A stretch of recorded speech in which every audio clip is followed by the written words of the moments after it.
Good afternoon. Again, I'm Providence Mayor Brett Smiley. I'm joined with Governor McKee, who we will hear from in just a moment.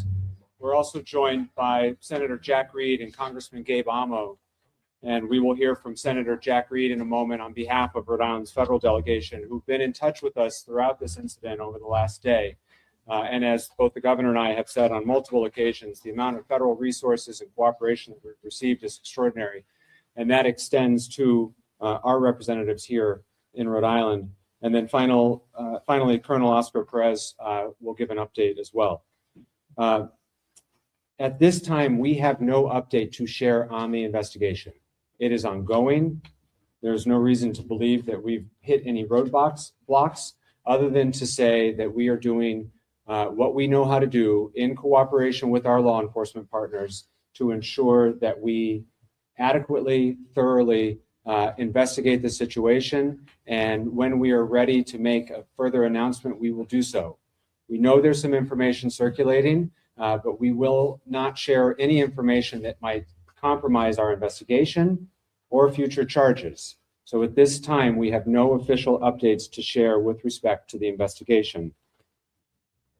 Next, it's clear that our community is still in shock and hurting.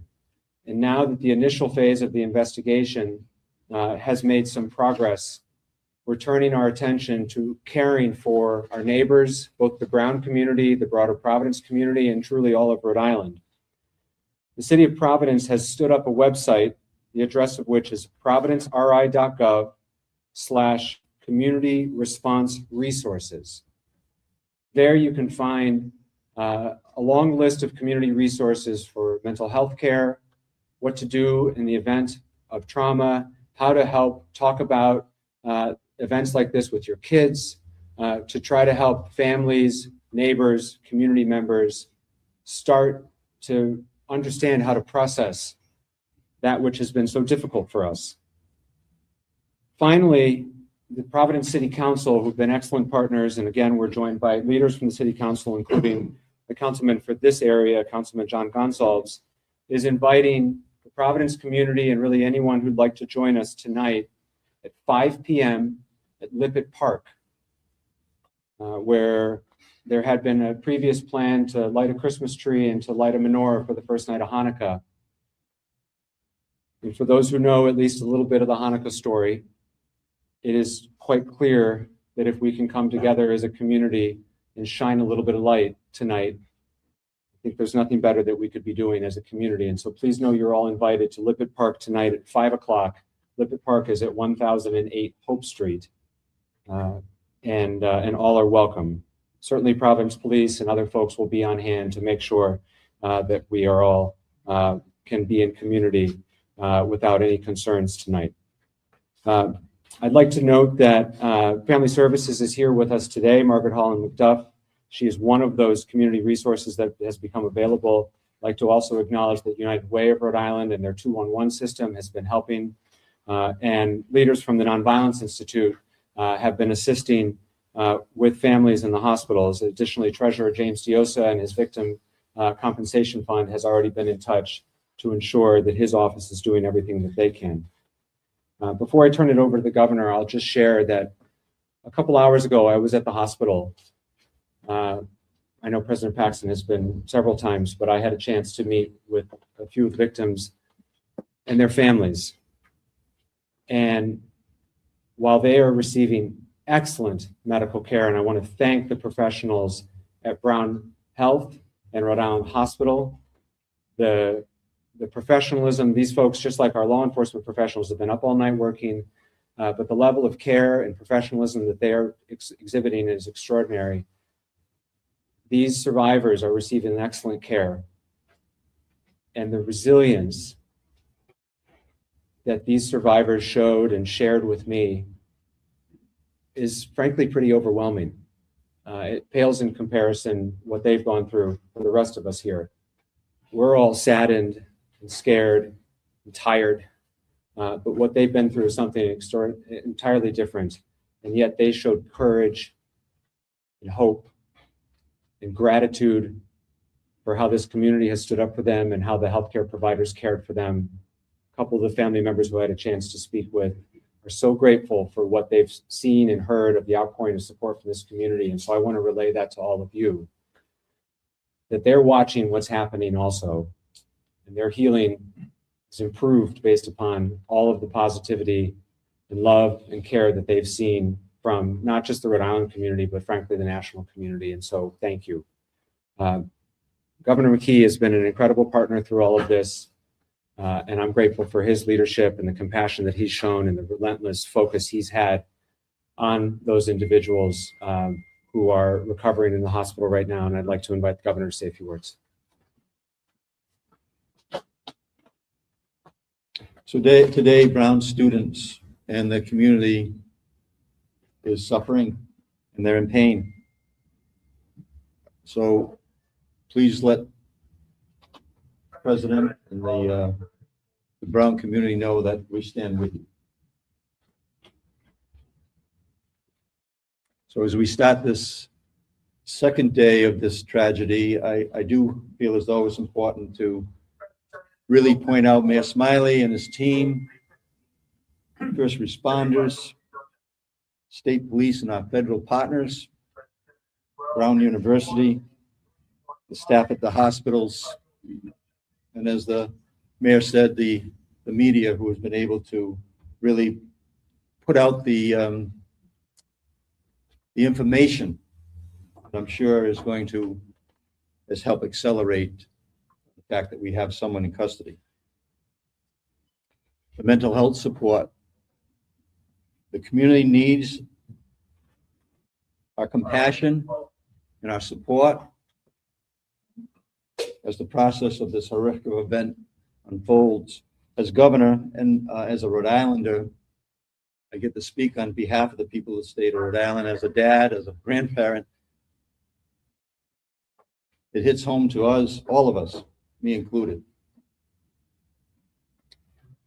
While a suspect has been detained, our work as a state is not over. As governor, I'm committing to the city and to Brown and the broader community that has been impacted by this to make sure everyone who needs assistance, mental health assistance, can access them.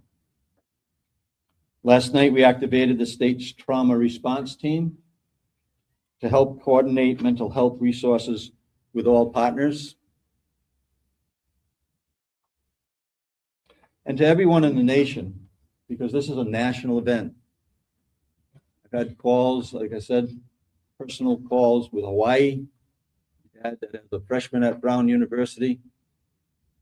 To everybody out there in the country, please send your prayers here to Rhode Island. And to all Rhode Islanders, let's do what we do best.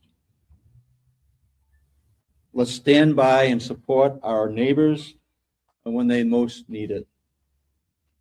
And we stand ready to do exactly that. Thank you, Governor. I'd like to invite Senator Jack Reed to say a few words on behalf of the congressional delegation. On behalf of Senator Whitehouse, Congressman Magaziner, Congressman Amo, I first want to express our profound condolences to those families who've lost a loved one and to those families who are struggling with a seriously injured child. We offer not only our sympathies, but our prayers for a speedy recovery.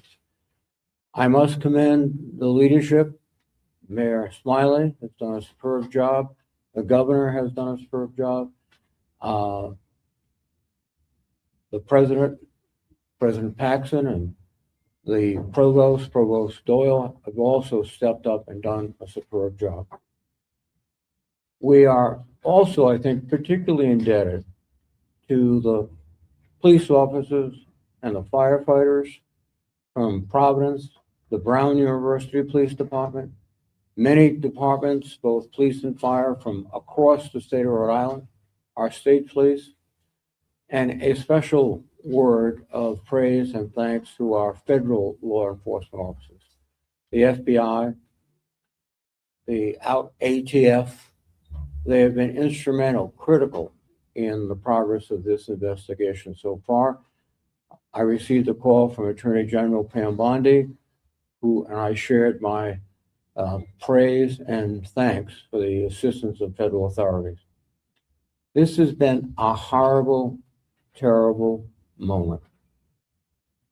But in moments like this, we see the best of Rhode Island. The firefighters, the policemen, the civic leaders, neighbors who come together, and let us celebrate that community. Thank you. Thank you, Senator. Finally, we'll hear from Providence Police Chief Colonel Oscar Perez.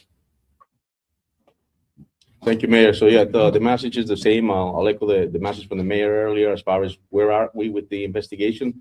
I'll tell you that right now, the investigation continues to progress extremely fast. We're in the process of collecting evidence and seizing items that we need to seize, search locations that we need to search. I want to commend the quick response of ATF, FBI. As the items get seized and collected, obviously they will provide the resources and the equipment that we need to ensure that we have the right legal requirements and facts in order to be able to provide that so that we can move along. I also want to commend the Attorney General's office, who has been standing by us to ensure that our process is continuing in a proper manner. And so that's where we're at with it. We'll continue. It's a complex investigation. I know there's some speculations out there about names, and I'm not here to confirm or comment. I know you're going to ask me that as far as names. I'll tell you that I'm not going to confirm or comment because in the years that I haven't been in this department, in this police department, we stand on grounded facts, not a speculation. And at that point, we'll be able to, once we're ready and we have the appropriate and accurate information, we'll be able to update you with that. My goal is that we're able to have that information as soon as possible. But again, I tell you that respectfully, and I have the responsibility to respect the integrity of this investigation. I think that is complex.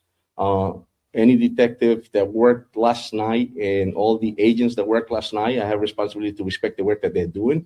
And so when we're ready to provide you with that info and to come to or to give you the right info, I will make sure that you get that updated. So Colonel managed to establish any connection between the suspect and the university. Why did the suspect target the university? So that's all part of the investigations that we're conducting. And again, it's complex. And we want to make sure that once we have at the appropriate time give you the accurate information, we'll be able to provide that information for you in that answer. Go ahead, John. Colonel, the person of interest, is that the same individual that we saw on the surveillance video you released? So again, I'm not going to speculate. I want to make sure that if I give you an answer, it's grounded on facts. Okay. And so we're getting to that point, but it's going to take time.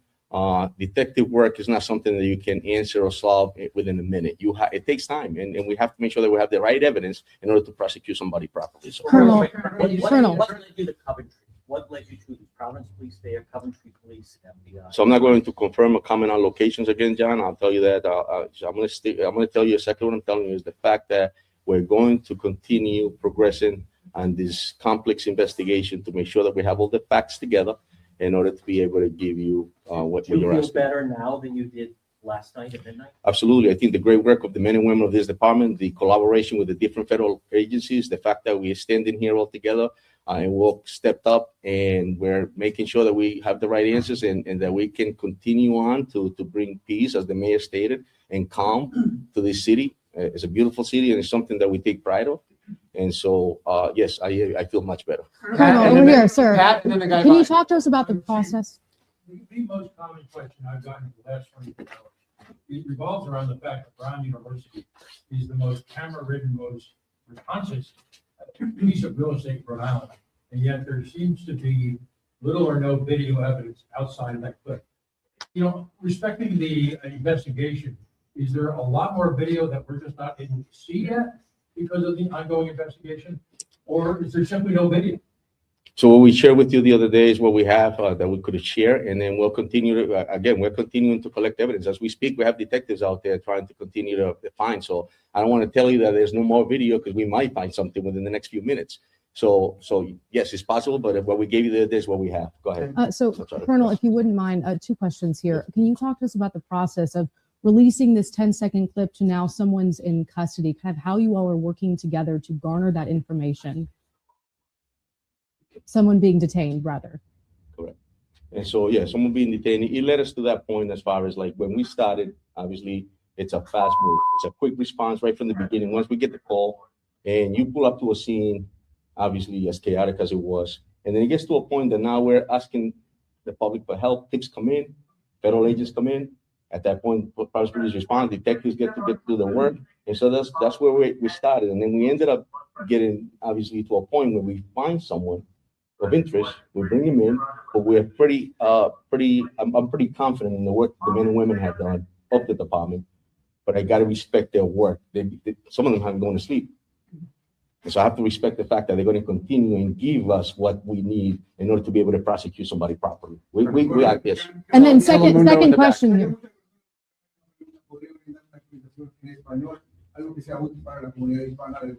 Ciertamente que este departamento trabaja muy duro para encontrar respuestas. En este momento esto fue una situación muy trágica en la ciudad de Providence, pero me gustaría acordarle a la comunidad que este departamento siempre se responde de una manera muy importante y tenemos una persona en este momento que es de interés. Estamos colectando la evidencia que es necesaria para legalmente presentarlo a la corte para así ponerle los cargos que se necesitan presentar. En este momento tenemos unas ayudas y recursos de las agencias federales, también como del fiscal del estado y también de otras personas, pero yo quiero respetar el trabajo de mis detectives y tener lo que necesitamos para poder presentar a alguien en la corte positivamente. Y el llamado al público para colaborar en la investigación, ¿cuál es? Sí, muchísimas gracias al público. De pronto si tienen alguna evidencia en este momento, pasaron por ahí y tienen algo que es importante para la policía, tenemos diferentes tip lines y también tenemos la oportunidad de que entren a la policía, nos llaman y si necesitan que un policía vaya a la casa de ellos para recoger esa evidencia, lo haremos. Colonel, can you confirm whether the person of interest is from Rhode Island and have you found the weapon? Again, I'm not going to confirm a comment because I think this, I have a responsibility to respect the integrity of this investigation. It's a process and it's complex. And I don't want to be the one to stain that process. You know who's charged? At this point, no, correct. And so that's the other thing. I'm not going to speculate on something without grounded facts. If we're going to charge someone, then we're going to charge somebody, and I'm going to come here and tell you, you'll be the first ones to know.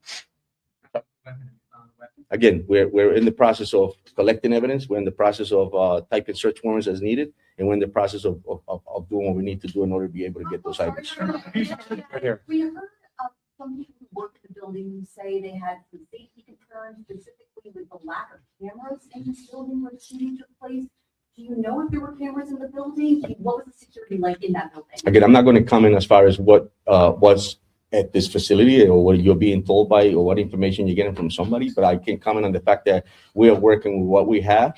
And obviously we have somebody that's at the police station, a person of interest, and we're going to continue to build that case in order to be able to charge that person. Mayor Smiley. Saying that they found this person of interest in a Coventry hotel because of a tip from the Providence police. Can you? The FBI director is saying that. Because of a tip of the Providence police. Again, I'm not going to. The FBI director is saying that they found the person of interest in a Coventry hotel because of a tip from the Providence. So me personally, I'm not going to comment on what was told by another agency. What I'm telling you is the fact that we're going to continue this investigation. We're going to respect the integrity of it, and we're going to work closely with the Attorney General's office in order to be able to prosecute this person in the proper manner. Mayor Smiley. What do you say to parents around the country and around the world? There are many international students of Brown who are sitting here today wondering how a gunman was able to get so close to students. Did they have a swipe card? Were they let in somehow? What do you tell parents? I tell the parents that this is a great city. Brown has been an icon in the city. I think that this is an unfortunate incident. But I'll tell the parents that if the kids are going to come to the city, to be sure that we're going to do what we need to make sure that they're safe. And if horrific incidents like this happen, we're going to do what we need to do to make sure that we hold those people accountable. Governor McKee. Can you give us any information about, the people who died, if they were students or trying to get their names at all? As far as we understand, due to some travel, not all of the victims' families have been notified. And so I hope everyone can respect the fact that we cannot share victim information if we have not yet first notified the families. It is around the holidays and there are some people in transit. And so we need to allow for contact to be made before additional information is shared. I'm sorry that we're not able to share more. And I will just say, I know, and I said this at the outset, I know it is frustrating that we cannot share additional information on the investigation to date. However, as has been said now for almost 24 hours, bringing the individual responsible for this horrific act in our city to justice remains our top priority, along with the healing of their survivors. Bringing that person to justice means having a thorough, complete, and tight investigation, which then can be prosecuted successfully.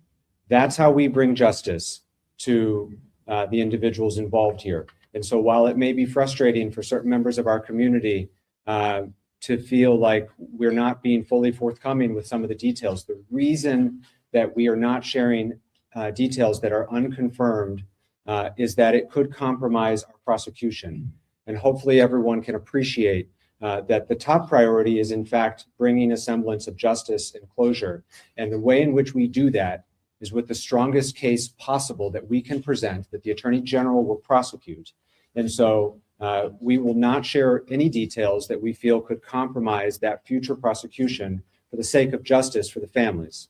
Mayor Smiley, over here, sir. We know we've spoken to students who have been the victims of shootings in high school, and now they're attending Brown, describing this as a uniquely American experience to go through not one, but two school shootings. What do you feel needs to be done to keep this from happening, to stop that cycle of violence? And President Paxton, if you want to weigh in as well, ma'am. Yeah, there's going to be many days, months, or I'm not sure how long, of both healing, but of also moments to advocate for what might need to change.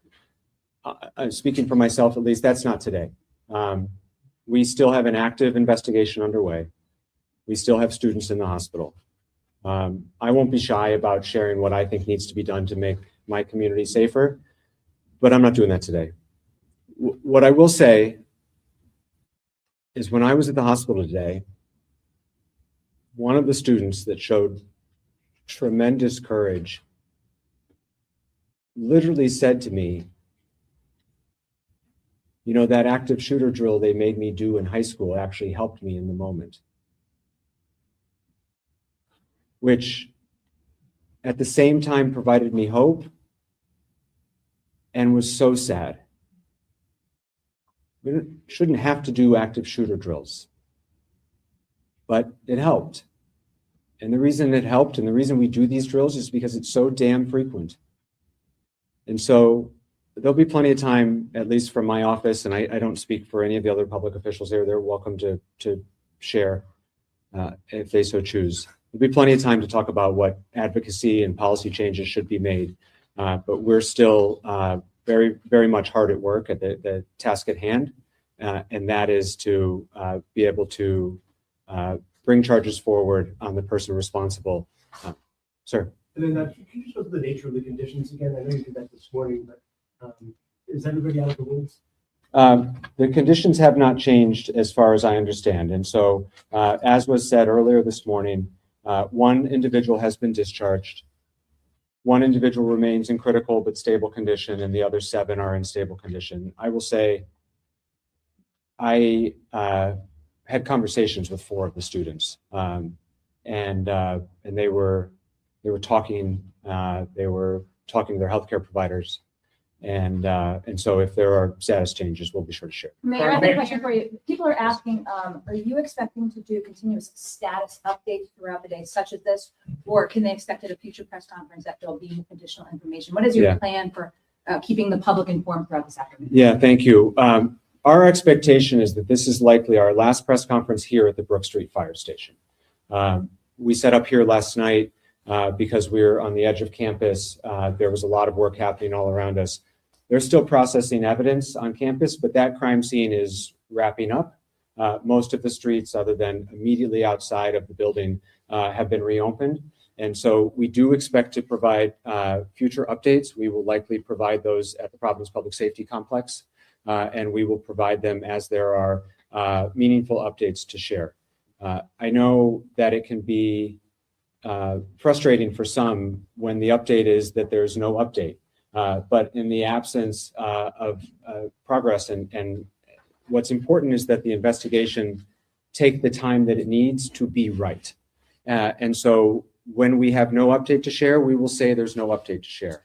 And when we have news to share, we will share that news. But our expectation is that this is our last press conference here at the Brook Street Fire Station as we're entering sort of a new chapter as the immediate crime scene winds down and we move on to what we hope will be a prosecution and to try to help our community heal. And we talk more about things like community resources, which we've announced today. You mentioned family services as a crisis support line that you might be able. Thank you, Governor. Yes, for Rhode Islanders, Family Service of Rhode Island also has a crisis support line. The phone number is 401-854-6678. That's 854-6678. And the folks at Family Service of Rhode Island are extraordinary professionals who unfortunately have a lot of experience in this area and are a resource available to us. And I know Margaret Collin McDuff from Family Services here, and we're grateful for her help along the way. Colonel, one more question, Colonel. Do you need anything from the public? In other words, is there still possibly someone out there that may have information that you need? Or, I mean, the students are now being allowed to leave the campus. Does that mean that there's no potential witness here? Where does it stand that the public could? Thank you, John. I think that, yeah, the call out to the public is to, evidence that they think might be worth it for us to look at. Anything that they suspect would be important for the police department to look at. So we welcome that. And so the message is please reach out. I think that that's one of the strongest things the Providence Police Department has is the partnership that we have with our different community members, as well as different colleges throughout the city. And so if they think that there's something that's important to us, please send it our way because we'll definitely use it. It might be something that's important that you may think is not, but for us it is. So, Colonel, can you Sir, go describe him as a man in his 30s still? Can we still describe him as a man in his 30s? Person of interest, a man in his so 30s? the person detained is actually a person in his 20s. Can you clarify, is this officially a suspect? Is it someone in custody? What should we call this person? Have they been arrested? You should call this person that we detain someone of interest at this point. Detain someone of What's the interest? difference? From what I understand, Brown has sirens on their campus, emergency sirens to alert people in cases like this. Did those sirens go off? And if not, why? So yesterday, when I don't think they went off, and I believe the fact is it was fast. We had a quick response here to the police department, but there was a message. I'm not sure if that call went out. So Chief, I don't know if you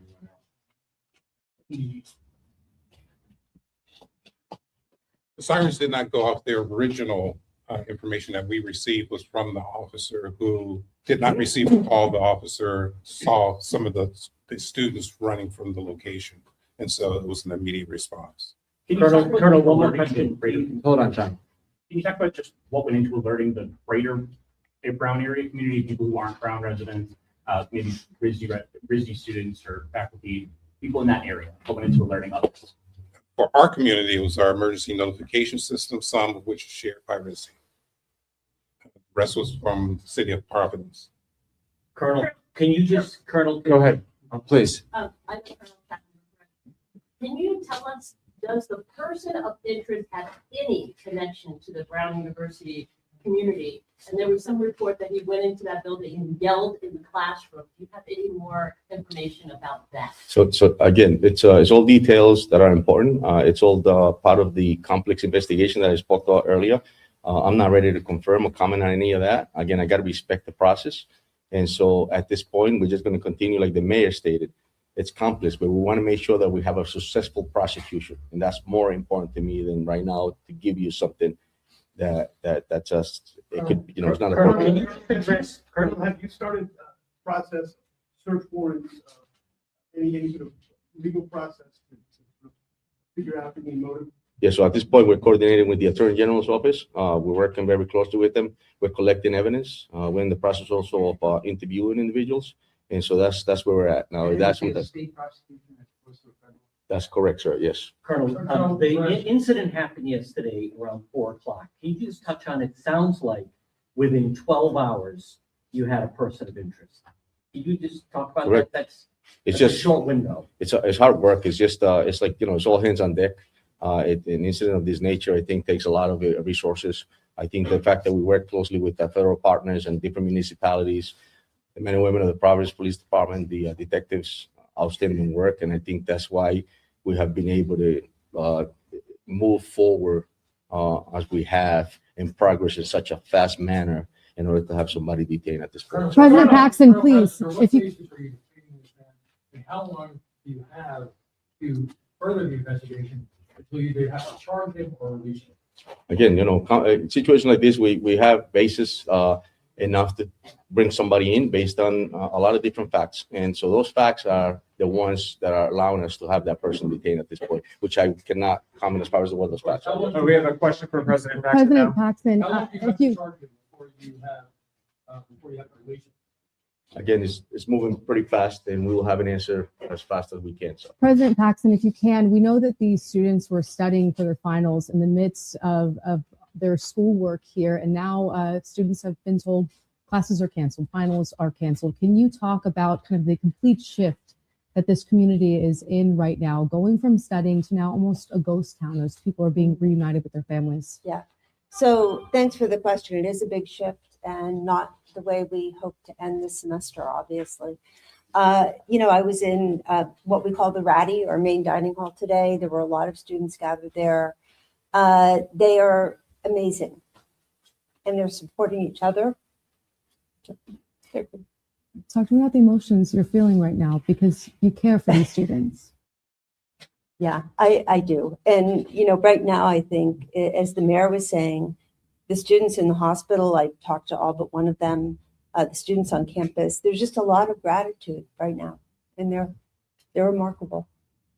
All right, that's it for now. We will keep you posted on future updates. Again, our expectation is that this is the last update here at the Brook Street Fire Station. If you are not yet on Josh's press list, Josh, raise your hand. He's there. That's how you will be apprised of future updates. And our expectation is that we'll be at the Providence Public Safety Complex for future updates. Thank you very much.